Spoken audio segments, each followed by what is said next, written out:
In fact, I have a whole thing at home on my computer that's from the Army about these things being used by the Army helicopter pilots.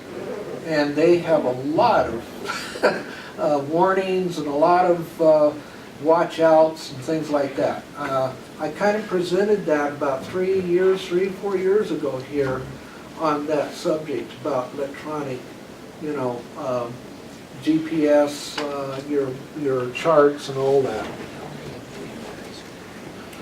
You still need paper, yes, you do need paper. Don't depend on that thing. Okay, and then the rest of it's all IFR stuff. And we'll go all the way through, and the meeting is over, incidentally. I'm just getting to the point where it tells you that. We can take a quiz if you want to, but we'll skip that. Which is not a visual reference, allows decentral decision,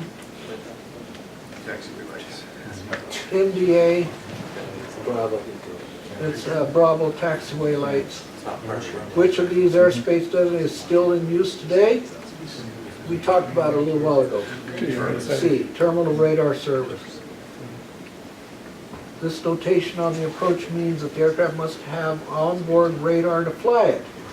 Well, there is no such thing. Yeah. Onboard radar. We've covered a lot of grounds. Any questions? I just need to cover a couple things for maintenance. Eric, we're going to have to cancel you tomorrow.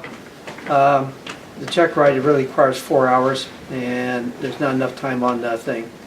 So we'll cancel that for Terry for his check ride. The T-41A 15 Foxtrot has 20 hours left on it, and then it goes into 100 hours. And again, we're going to have to shift to 03 November. I'm not sure, they were putting it back together today. I was trying to get out,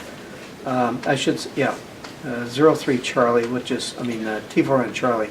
Should be out maybe Friday, Saturday. We'll be substituting that for our pilots who got started in that for their training, and then try and get 15 Foxtrot out in 1 week.